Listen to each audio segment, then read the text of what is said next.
Hello, everybody. Welcome back to the TectonicTakes podcast. I'm your co-host, Ivan Ornelas, and today I am having a conversation with Dom from Quakes After 90. I'm so happy to have you here. How are you doing? I am doing good, man. Great. Thank you guys for having me on the show. This second time now, so I'm appreciative. Yeah, really definitely. Second time's the charm. And when I talked to Phil earlier this week, there was still a bit of uncertainty surrounding the level of fan participation for this upcoming season for the San Jose Earthquakes, but we recently heard that there are plans to allow fans in the stadium for the upcoming 2021 season for the San Jose Earthquakes. How exciting is that for you as a season ticket holder? Yeah, I mean, shoot, if we talk about last season when we are going to games, really excited for the brand new season for the Quakes. The last two games, I just remember there was just so much uncertainty about, is this going to be the last week that we're going to be able to go ahead and watch the Quakes live? And so when we got that news that we weren't going to be able to go ahead and go back to the stadium, it sucked. And so, fast forward, here we are now. There's an actual plan in front of us to be able to return back to the stadium. And, I'm really excited for that. I know the folks in my section, shout out to the 127 crew, are really forward thinking and will take those precautions for everybody to go ahead and be safe. And I'm doing the same thing on my end, getting that vaccination. And, hopefully we are ready to go for the new season. All right. If you're in that 127 crew, let us know at the TectonicTakes podcast and follow us on Twitter at TectonicTakes. And if you aren't already as connected as Dom believes you are, that's another way you can stay connected too. So there you go. I like it. There we go. Yeah, that's what we're here for. We want to be there for the fans, and we also want the fans to be there for what could be some exciting firsts, milestones, and potentially conclusions, because there's always a chance that this could be Chris Wondolowski's final season, and now one of the biggest fears has been hopefully addressed, that whenever that may be, there could be fans in the stadium. So that's great news as well. Yeah, I mean, Chris is one of those guys who deserves a proper goodbye. And unfortunately, with the situation going on this past year, I was really glad to see that he decided to come on for one more year. And, hopefully things get in order so that he can have that. I'm also thinking about guys like Shea Salinas too as well. Like, I want to watch Shea in person one last year, in case this is his last opportunity to be in a Quakes jersey or he retires too. And so, it could be that conclusion, like you said, for a couple of guys that hopefully there are butts in seats to go ahead and send them off properly. Right. So, and before I go further, I also want to thank our sponsors, Roughneck Scarves and Icarus SC. We're part of the Beautiful Game Network, and the Beautiful Game Network as well is going to be a part of the 2021 seasons across the various levels of U.S. soccer. And there's going to be exciting things to play for the San Jose Earthquakes. It can be another season, a fresh start to show the improvements they made in 2020. We are going to get the U.S. Open Cup as well, so it's going to be another avenue to showcase yourself as a force in U.S. soccer. And I don't care if you're playing a fifth-tier team or you're playing an MLS team in the U.S. Open Cup. I want you to play hard and do your best and go far in that competition. Yeah, the Open Cup is always a bit of a wild card because it's not like other leagues that have their domestic cups where, a team like Real Madrid getting knocked out by a lower tier team is going to be something major, right?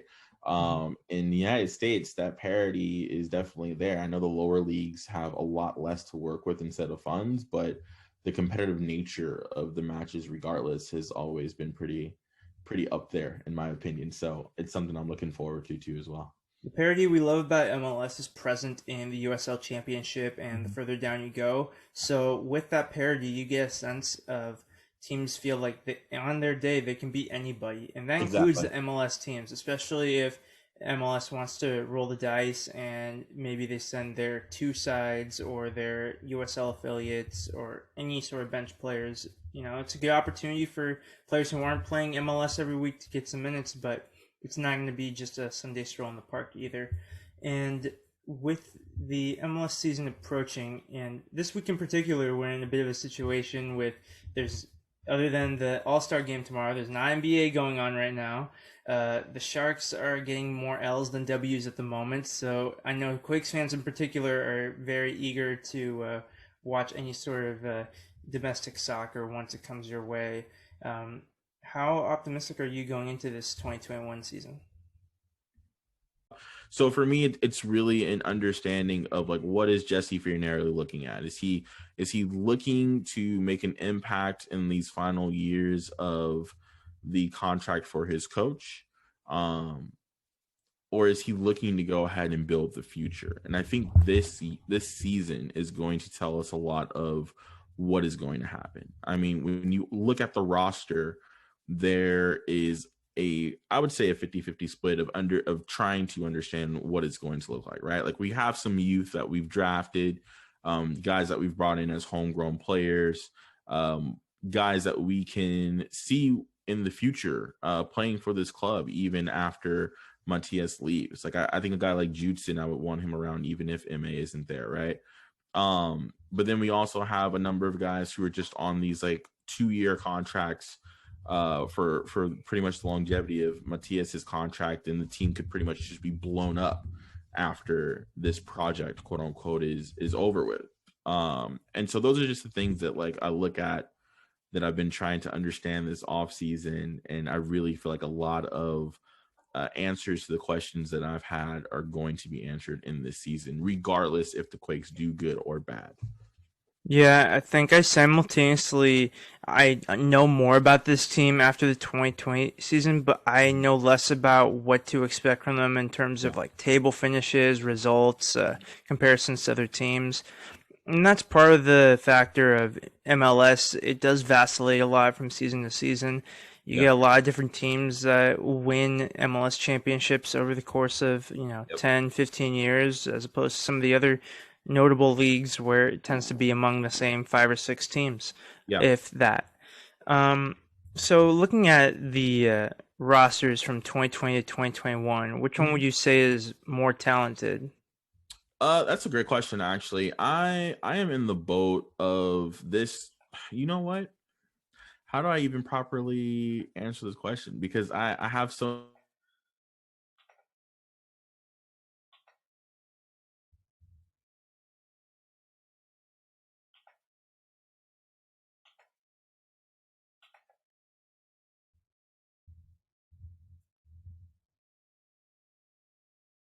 like I cannot fully judge it until I see what it becomes on the pitch. And the reason why is last season we had a lot of guys who moved out, right? Mm-hmm. We got rid of guys like Magnus Vaco. We let his contract run down to as well. Gurham also one of those guys. It's for me, there were some key players who were a part of who the Quakes were that we need to fill that void for, especially Magnus, believe it or not. And this is coming from someone who was not a huge fan of Magnus, but really appreciated the player that he became underneath Matias and in this system, and the role that he filled when things started clicking, right? So for the club to go ahead and move on from him when they did, I thought it was a smart move. But still, I ask the question of what are we going to do going forward? So in this off season, I take a look at the guys who were brought in. I say guys like Chofis, Luciano, Remedi, Kikanovic, who we drafted to as well. And you have Williamson and Asomani.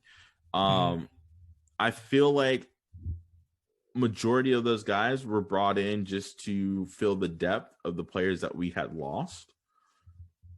And I really wanted the team to go ahead and do that for obvious reasons. But I wanted them to build upon that too as well. I wanted to see at least one designated player come in and be like, okay, cool. We're bringing in these new guys. They can fit the bill. And we're also bringing in a designated player too as well, right? And I wanted to see a bit more of an impact from, from Jesse Fiorelli and the way that he was going to go ahead and spend the excess of Garber bucks that we had to as well. But I will say that Chofis is going to be somebody who I'm going to be looking at in those first couple of games to really have an understanding of how he's going to fit in this team. I understand the history that he has with the coach. I understand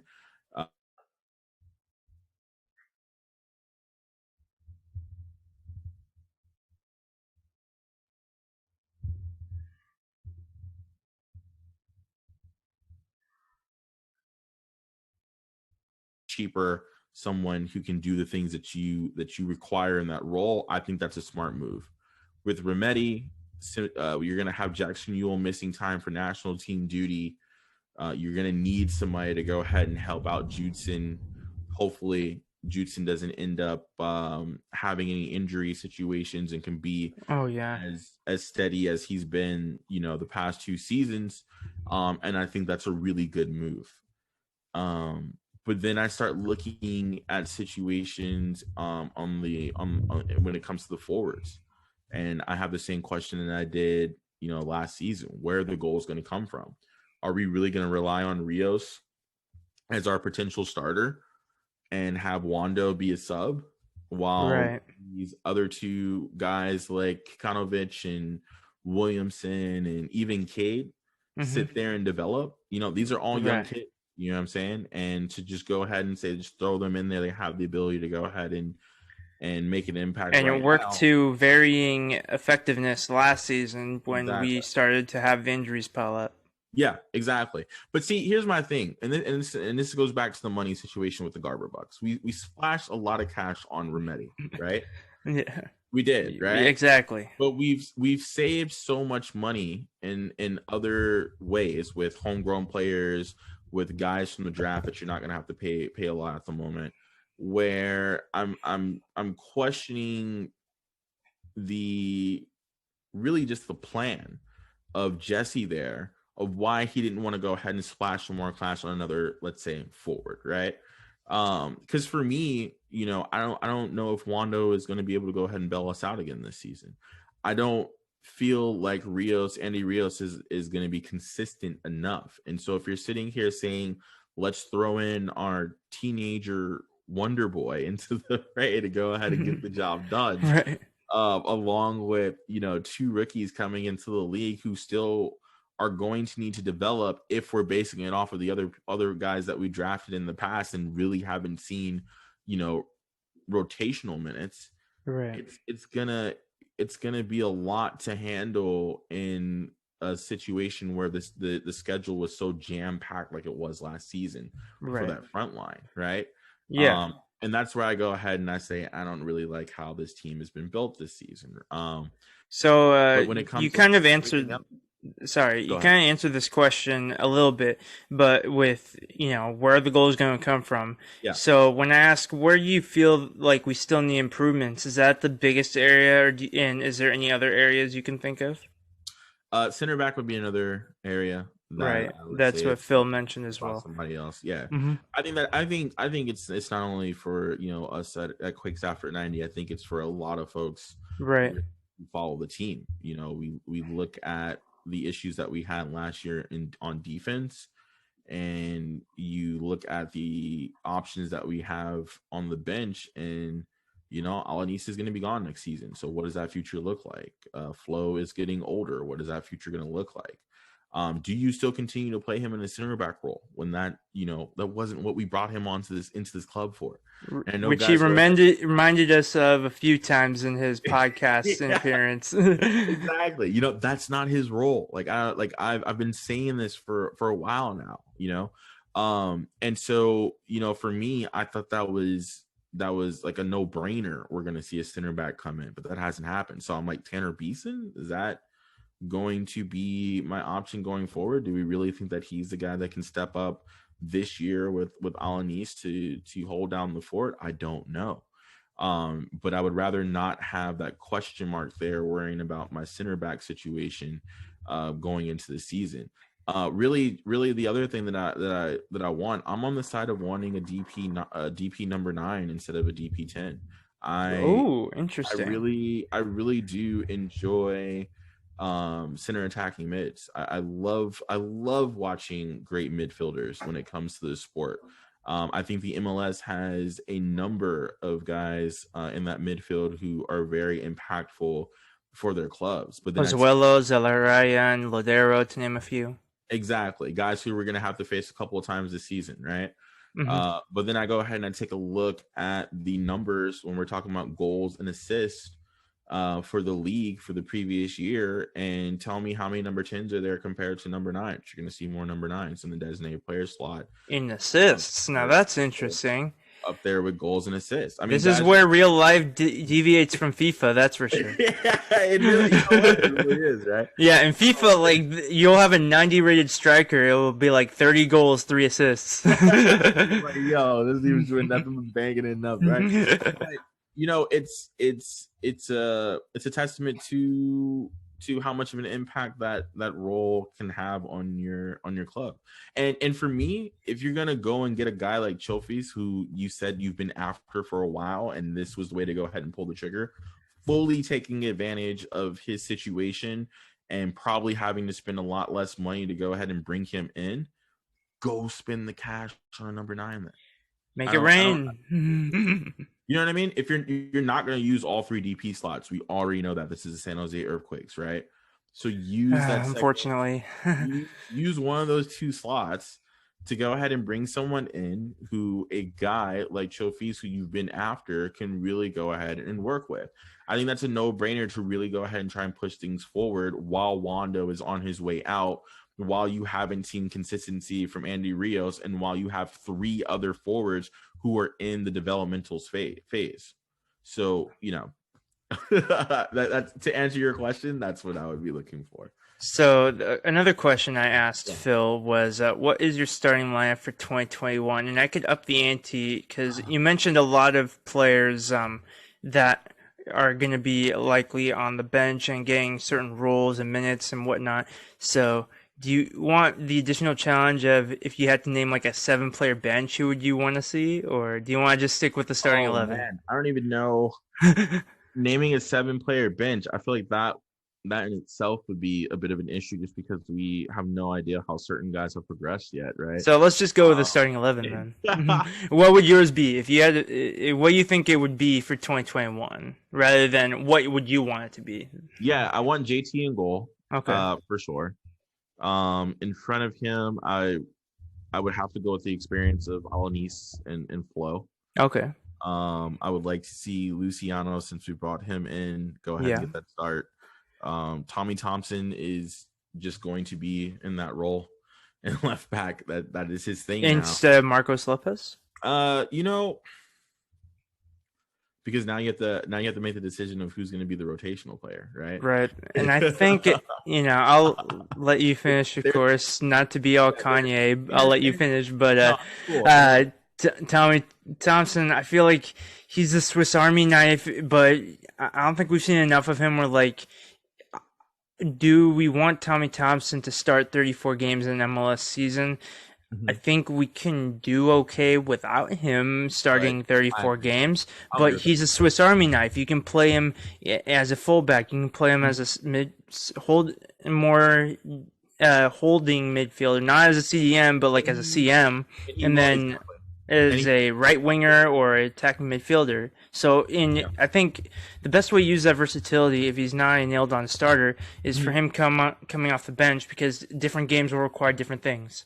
True. And he may end up in the midfield a lot more this season than he has in the past. That is definitely a possibility with someone like Marcos Lopez. I'm thinking about like international duty too as well.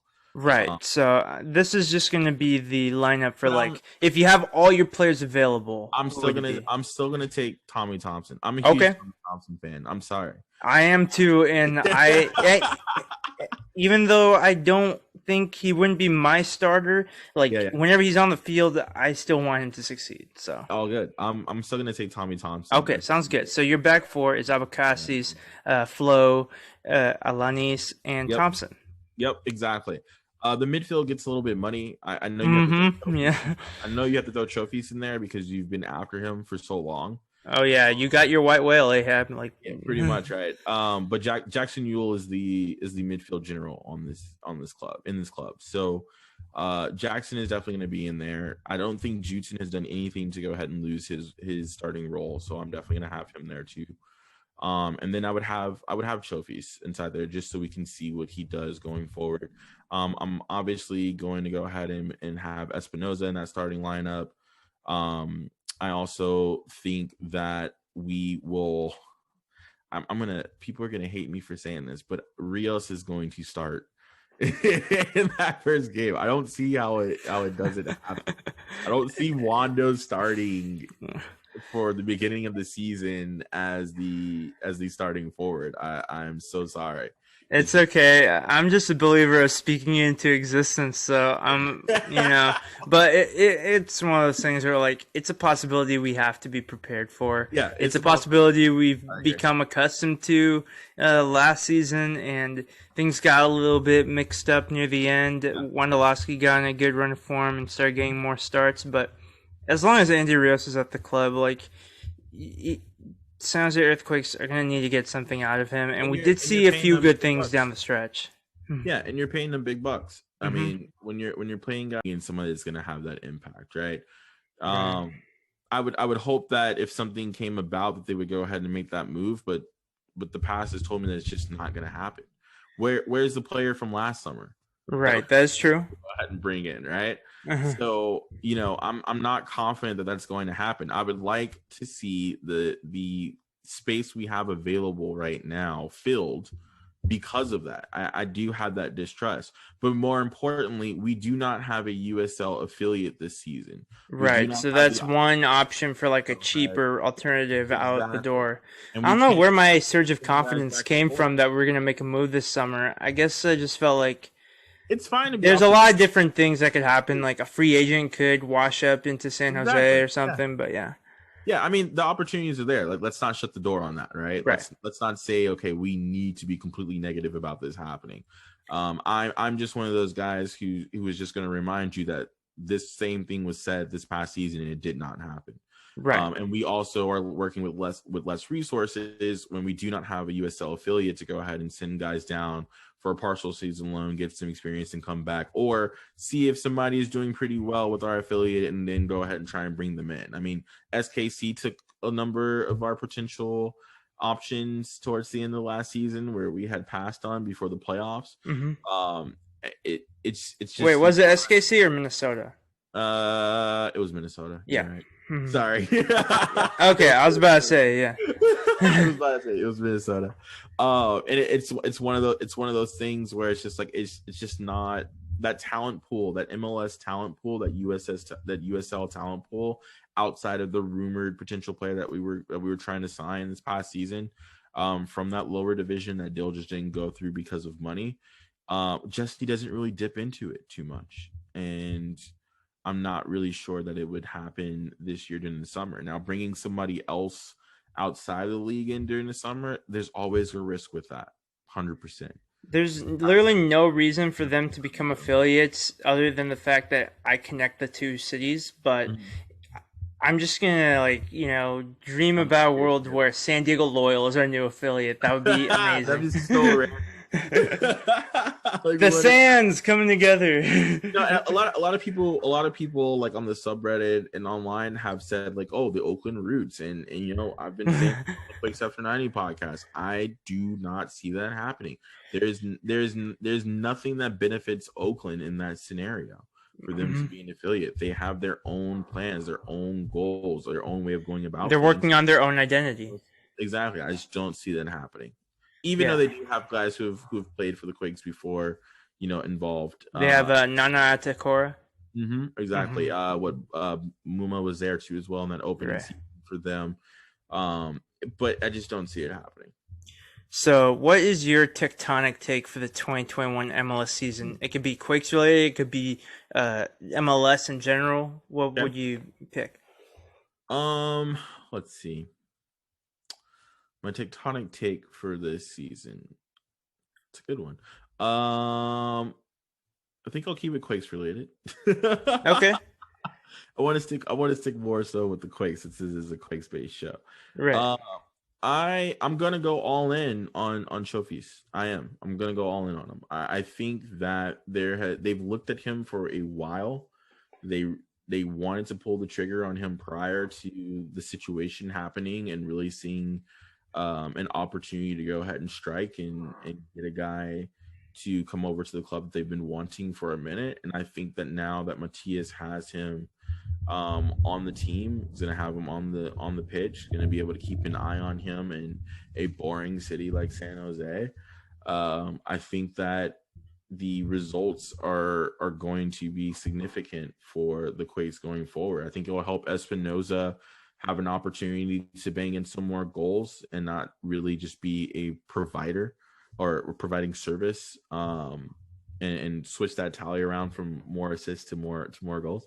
And I also think that it'll really just balance out the midfield a lot. I think we have really solid defensive midfield players now on this roster, where when I looked at it initially, I was just like, but where's the attack going to come from? And so if he's the guy that can do that, if Haji's somebody that can rotate into that flow, or Fierro can go ahead and slot into that when he needs to rotate guys out, and you see guys like Cade and stuff come in, I just think it opens up a lot more for our attacking opportunities, and I'm gonna go all in on him. All right. Since you're ready to go all in on trophies, do you think it cracks 10 goal contributions, goals plus assists? Okay. Yes, I do. Most definitely. Okay. I really do. This is a guy who potentially could have been a DP for us, right? Okay. Like prior to things beforehand. If this is the guy that they really wanted in the system, yeah, I definitely see him being able to do so. All he has to do is play at what Espinoza's level, and he can attain that, right? So for me, that's gonna be my guy. All right. My tectonic take. All right, and then lastly, do you have any sort of predictions or gut feelings about which teams you think are going to be the top dogs in either conference or an MLS Cup that you have in your mind right now manifesting? Yeah, I think Seattle is going to be looking for another goal scorer with Morris being down, but they'll still flourish a bit. I'm really going to have my eye on Portland this season. Just having all of their players back, returning back from injury, I think that they're going to be a force to be reckoned with. Oh yeah, they're deep. Yeah, they are. They are a deep squad. Portland and the West Coast for me would be that I'm just like, okay, I can see them beating the LAFC and taking things forward. In Atlanta, I mean, Jose Martinez is going to be that. What else can you do? Atlanta, I think, is going to get things back in order this season over there on the East Coast. I really like that Philly team. I liked them last season too as well. I really did. It's something about Philly and the makeup of how they built their team that I actually really do enjoy. But otherwise, Columbus, I watched a lot of Giassi Zardes, just in general, just because he's a personal friend. And so anytime that I feel like you can have him with a combination of proper service behind him, it's going to be a force to be reckoned with. So I wouldn't be shocked to see Columbus at the top again as we are nearing the end of the season and making the run for back-to-back cups. So when you mentioned Portland and Atlanta, I was thinking, this would be an interesting season if we got a rematch of the 2018 MLS Cup matchup where Atlanta did take down Portland. But I think it is tough to, especially with the short turnaround, to overlook the two finalists from last year, Columbus Crew and Seattle Sounders, where they really do get the most out of all their players. And I put Portland in that conversation too. As I said, they're a very deep squad, and they have the tools in the arsenal to not the Arsenal players, but the Arsenal themselves to beat an LAFC or the Sounders. Exactly, and it's really about the depth that you get towards the end of the season, right? Or really the middle of the season to set you up for the end of the season, because you start rotating players in and out and allow them to go ahead and get rest. And with this short schedule, we saw how important that was. I mean, when Columbus couldn't start doubting to Nagby in the cup, it was no problem. You know what I'm saying? And that comes with good depth. And that's why I put Portland up there, because once healthy, I feel like they are that team, like you said, that has that significant depth. So I'm really curious to see how the season goes.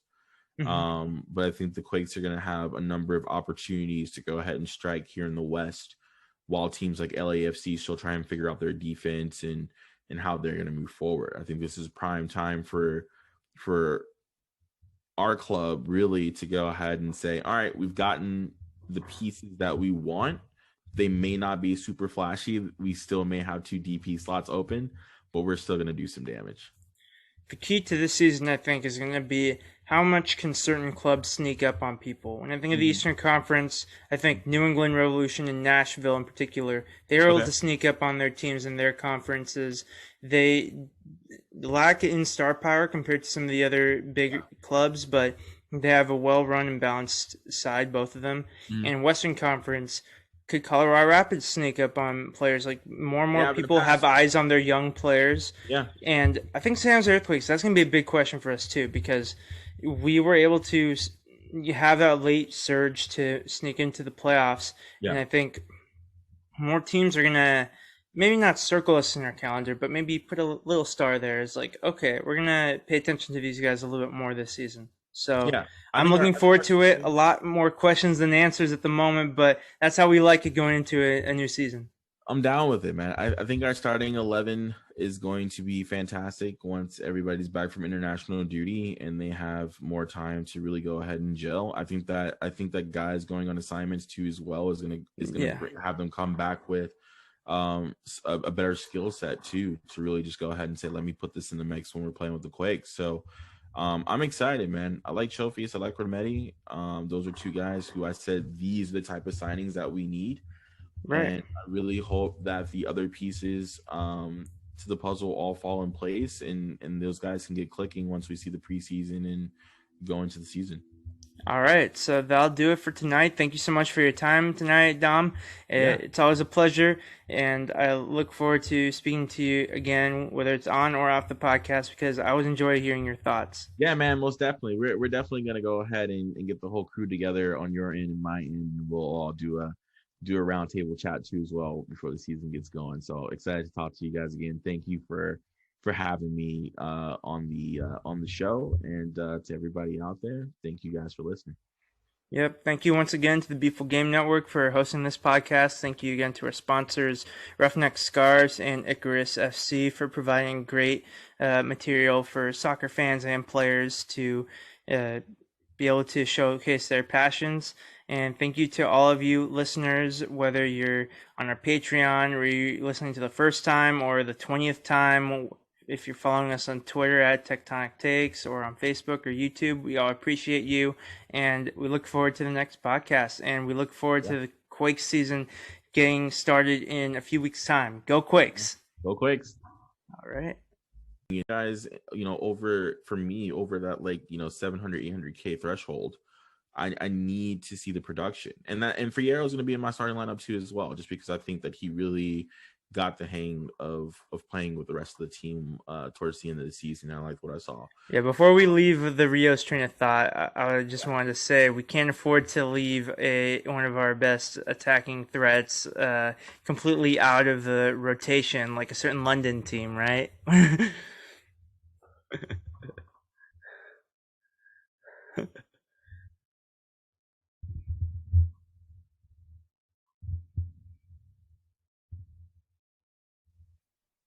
Is that what you were saying?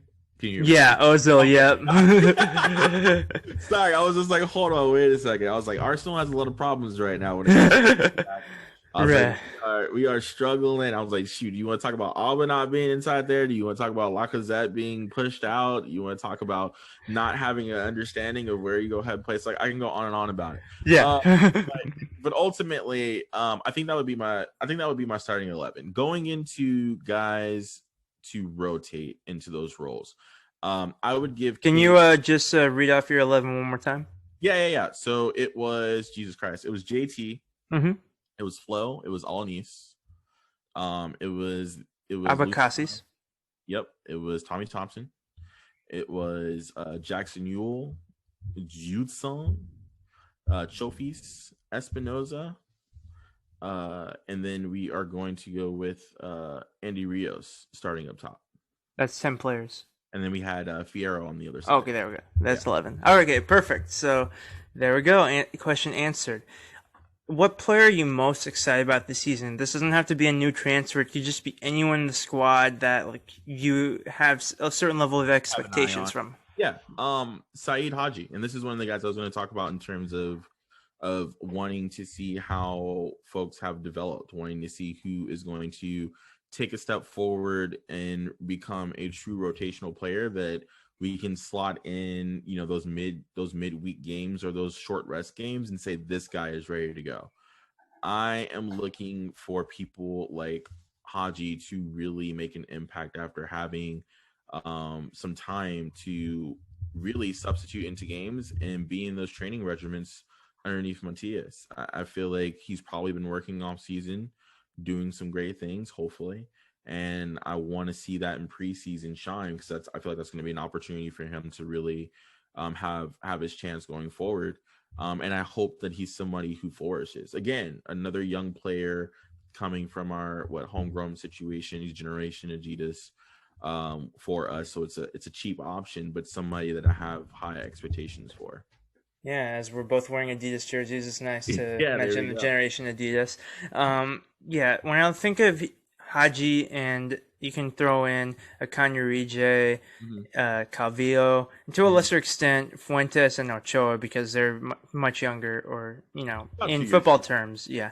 Yeah, The it's not like they just showed up yesterday. These are some exactly, players that have been around a few years now. Some of them have been exactly. sitting on their hands a bit before last season. Mhm. Like, when is my chance? This is your chance, hopefully, and hopefully continue to get more chances. And I think that these are players that I think fans are rooting for to succeed, because we want to feel what it's like to be FC Dallas, where we are, Exactly. producing young players that either become successful in MLS, successful for FC Dallas in their Yep. case, or they go on to bigger and better things in Europe. Whatever the case may be, you don't want to just have to be one of those MLS teams, and there's a couple of them, and Mm-hmm. at times we are one of them. It's like a makeshift collection of players from different sources, or even like Oakland, for example, where we've had some seasons where like it felt like Leader team. 70% of the roster changed. Like, who are Yeah. these people? Mm-hmm. Patrick looking at his rock when he came back with Mm-hmm. ice cream. Who are you people? Like, So we definitely want to see players that we've invested a lot of our time following their development and seeing that come to fruition. Yeah, and that this kind of goes back to the conversation we were having earlier about what this season is going to tell us a lot about what the future of the club is going to look like, right?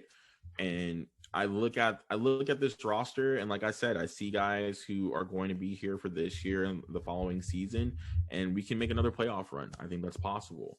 But then I look at the players who are developing in this system who will probably be here going forward, guys that we've signed on for homegrown projects, guys who are Generation Adidas. And I wonder what is that makeup of the team going to look like going forward. And so I really Mm-hmm. want them to shine in this moment, really this season, step up to the plate, so that when we have to make those tough decisions of who's going to stay and who's going to go, I can still look to guys like Haji. I can look to guys like Eric Javillo. I can look to guys like Fuentes who are going to be there and say, okay, this is the future. This is what our midfield is going to look like going forward. They've had this development time, and now things are starting to turn over, but they've had enough time to gel together where we can still have some success. Because unfortunately, when it comes to the whole project that Jesse said, where he wants the academy to play in a similar style of the first team, so guys can go ahead and slot right in, I feel like since Matias has been a part of the club, that hasn't really been a thing. Mm-hmm. The way in which the Quakes play is a lot more fun, and I'm happy about it. But it is a very specific system. It's a very specific style of play that I don't think that you can go ahead and say, okay, we're going to play this 4-3-3, or you're going to slot right into this role and be able to go ahead and do it, because we have not seen.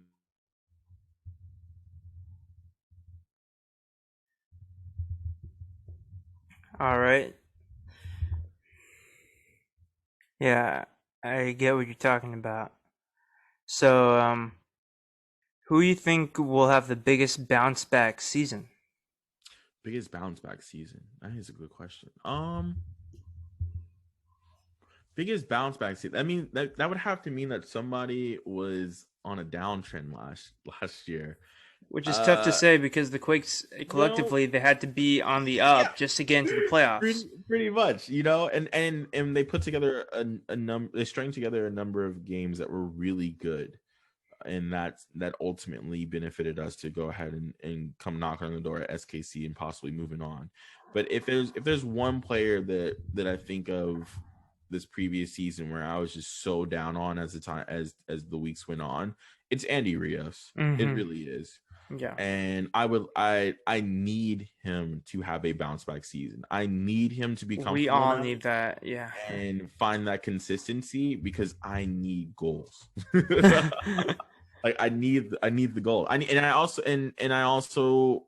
I also feel like if it's anybody else on the roster, if we're talking about bounce back seasons, um, it would probably have to be on the defensively, right? Maybe a Florian Youngworth, because Exactly. we know he's capable of, and Mhm. you know that he's the first person to point at himself or Yeah, like hold others exactly. accountable too when necessary in those games where they lost by 4+ goals Yeah. or conceded 4+ goals in general. And he was fired up again when he talked to us in this Mhm. podcast, and he saw what Walker Zimmerman accomplished, and he wants to be in that conversation. And this is Mhm. your chance. You may not be working with the best defense in MLS, but Yeah. you have players that like you can work with, and that this could be your defense. You could be the one calling the shots, Yeah. and hopefully we can see that work to great effect. Yeah, pretty much. So I would say that's my selection, and I agree Mm-hmm. with you. And Flo being one of those guys too as well going forward. So Yeah. Where do you think the Earthquakes would land in the standings? And just thinking Western Conference, because we know, like, being like the eighth person in the overall MLS table, it only matters when you're looking at it yeah, on Wikipedia. But yeah. in terms of the Western Conference, if you had to pick right now a place you think the Quakes would most likely be finishing in come October, November, where do you think it would be? I actually think that the Galaxy is going to have a much better season than they did in this past season. Oh gosh, I hope Portland, not, but it's possible. I know Portland's going to be a bit healthy too. I really think that we're going to be in that 8 or 9 spot. Yeah. I think that's realistic. Hmm. Uh, I know it's not what people probably want to hear when they're talking about, okay, we're not in the top four, we're not going to be. Look, we have to go ahead and bring in some players to replace the ones we lost this past season, and we still need to see the issue of our defense sometimes just being completely busted wide open by teams. House of And Cards falling down. exactly. So if we can fix those issues, and I hope guys like Remedi helps alleviate some of that pressure for Judson, for Jackson, and really is one of those guys who can start or be a solid rotational player or sub to really hold down the fort.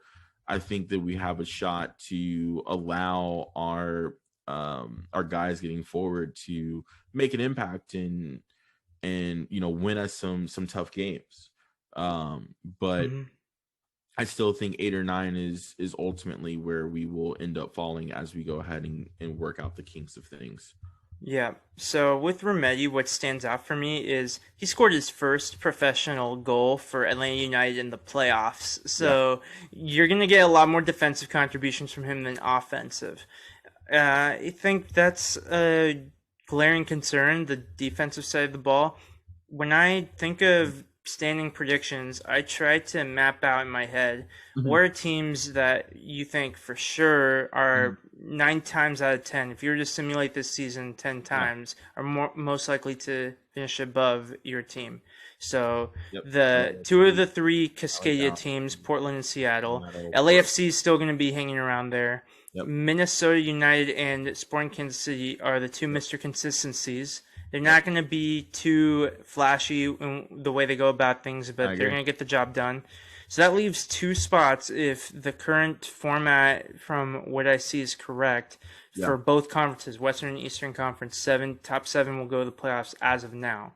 So that you're competing against FC Dallas, who they won a playoff game last year.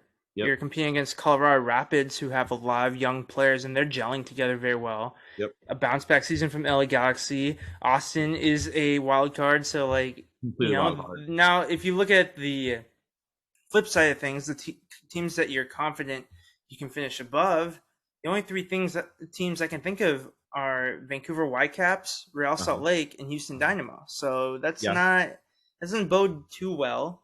But in Salt Lake can cause problems because they are very wishy-washy, right? So Salt Lake City are rebuilding, but they still have Albert Resnack and Damir Krelak, who can be a problem. Exactly. So it's one, and I still feel very strongly about Houston being a mid-table club too as well in the MLS. I think that they will be a team that actually bounces back a bit, like the Galaxy. They gave some of the top teams in the West some tough games, surprisingly. It was fun seeing them heap some misery onto the Galaxy, and if they want to do that again this season, by all means. But by all means, go ahead and do it. So, is it possible that Houston Dynamo could be the best run team in Houston right now? Because the Astros are mired with controversy, but the Astros are for sure the best team. But Astros are trash. Rockets ownership is almost out of money. Trash. Texans, like, we could spend the whole podcast on the Texans. I think the ownership group that's come into Houston and them wanting to do the rebrand and really go forward in a brand new light is a positive thing, right? Mm-hmm. And so I think they'll get it together this year, next year, right? But that's one of those situations where when I'm looking at the team on the pitch, they've been making some moves that are a bit ambitious, and I am happy for them in that regards. I wish that the Quakes would make some moves in a similar manner too as well, right? And that's really what I look at too, like how you go ahead and say who are we going to finish above, or what teams if I simulate it over and over again, do I feel will finish above us. I'm pretty much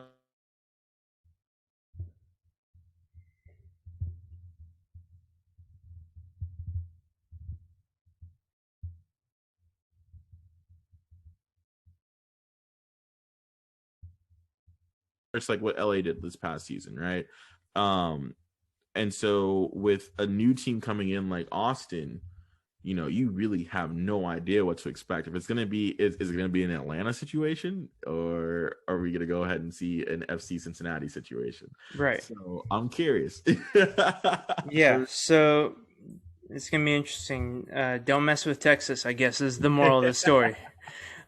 What do you think, if the Earthquakes are going to sign a player? Most likely it'll happen in the summer. The question I have here is, do you feel like the Earthquakes are going to bring in another player? The answer is most likely yes. So I'm going to instead ask, if the Quakes bring in another player this summer, what position would they play? The first player they bring in to add to this roster? I'll actually flip this back on you. I actually don't think the Quakes are going to bring in a player during the summer. So you think the roster as it stands right now in early March is going to stay the same in November? Yeah, I do. I'm not sold on Jesse's words of saying that he is going to bring a DP in during the summertime or bring in.